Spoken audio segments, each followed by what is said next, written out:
This video is sponsored by MPB, the world's largest online platform to sell and trade used photo and video equipment. Yeah, you probably have already heard about it because it's all leaked. But you have R10 and R7. What are they? The R7 is the better one.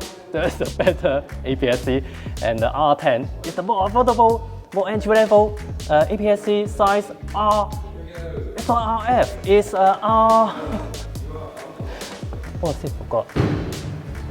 Yeah, I remember. I just suddenly remember. It's RFS. So it's kind of funny because I think I have talked about before that they have DSLR and then they have EOS M, which is APS-C size mirrorless, and then suddenly they release RF cameras, say EOS R, EOS R5, R6, which their lens doesn't compatible, but now they release this RFS. The thing is, you can use RF lenses on here, and then there are two new RFS lenses that you can use on full frame EOS R camera as well. So basically it's back to before. It's like before the VF and EFS as well. Now obviously Canon APS-C size camera, they are 1.6 times crop, not like 1.5 times like most other camera manufacturer, but doesn't matter. The R7 got more megapixel, 35 megapixel, and the R10 got 24 megapixel. But there are a lot of things similar on these two cameras, even though one is more advanced, one is more entry level. They both do 15 FPS mechanical shutter. Both of them got 15 FPS as well. So it's like that's faster than a lot of full frame whatever as well. Mechanical shutter. So R7 for electronic shutter, it goes up to 30 FPS. I think it is, yes, 30 FPS. So basically video. They both got dual pixel CMOS AF2, which is similar to R3, R5, R6. Dual pixel. Look at that, it's like Tron or something. Dual pixel AF. Whoa. So no blackout. It's a little bit like, but still no blackout. I've got AF point cover the whole screen, the whole frame, changing from face to eye, face to eye, face to eye. Yeah, it works for really quite small space. Here, even suddenly pan to another subject, it just slapped back into focus in no time at all. And here, even if missed the head tracking, it just led back to the torso tracking and then back onto the kid's face. Especially this is kind of a challenging lighting environment. Different light source, really high contrast, and it performed really well. This is simply amazing, but what if you stuck with another APS-C mirrorless Canon camera, which is the EOS M? Well, you can sell it online, but selling it on eBay, it could be annoying. But actually, there is another way, which is the MPB.com, the sponsor of this video.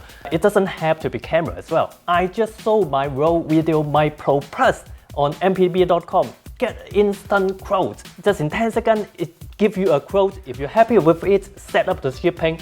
A few days later, the shipping comes to collect your gear. A few days later, you got the money in your bank, and that can go to your newer gear. So check out mpb.com with the link in the description down below.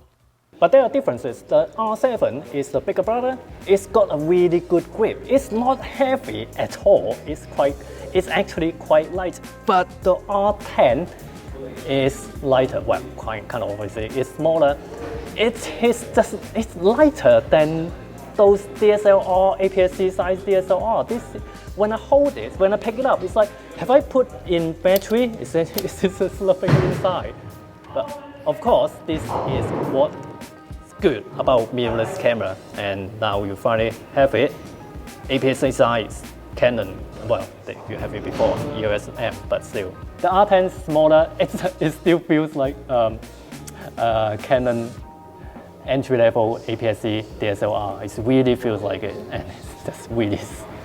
I love this button in front, MFAF, and then you can customize what this button do as well. You can do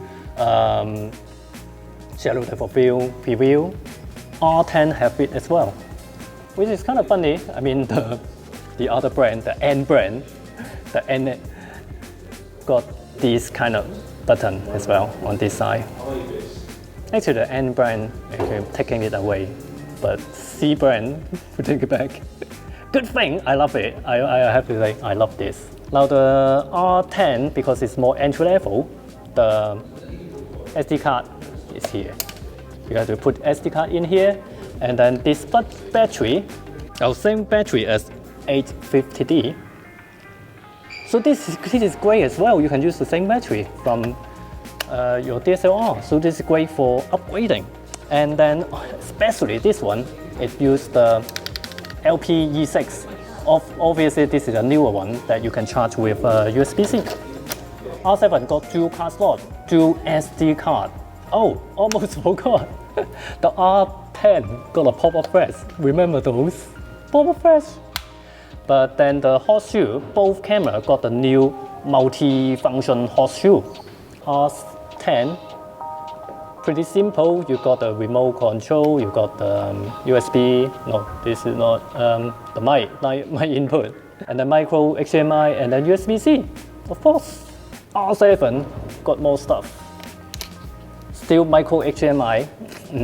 Well, it's a small body. USB-C and then mic input, and it got headphone jack as well.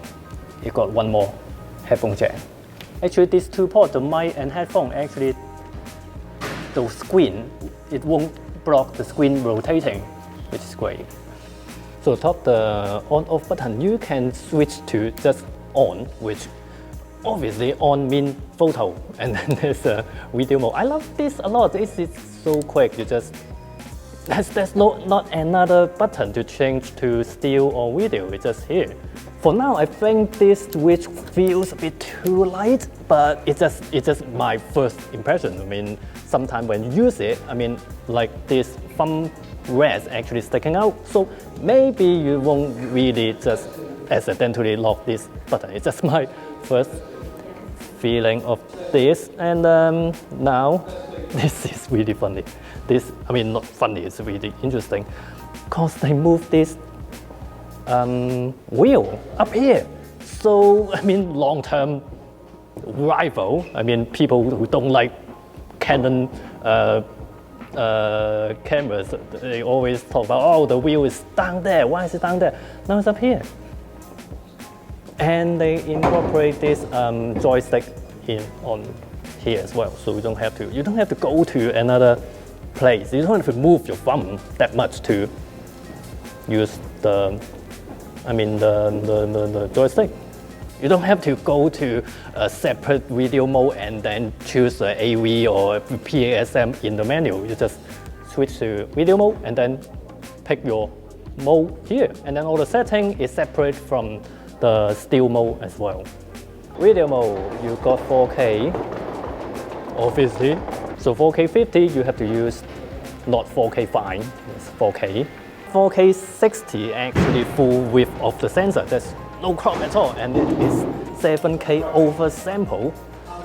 It got C-lock. For the R10, the buttons are a little bit, this remind me of DSLR back in the days. Feels a bit more clicky. So it is like less travel. It just feels like, especially this one. But this one video mode, you have to switch to video mode, not as nice as the R7. That button, that switch is really nice. And here you got some helpful graphic. Choose mode. You still have 4K, 25, 4K, 50 is cropped though. So let me see. Although this doesn't have lock mode, but you still got HDR, so it's kind of similar. Kind of, some people would comment out, oh, they're not similar. More differences, the R7 got in-body stabilization, the R10 doesn't.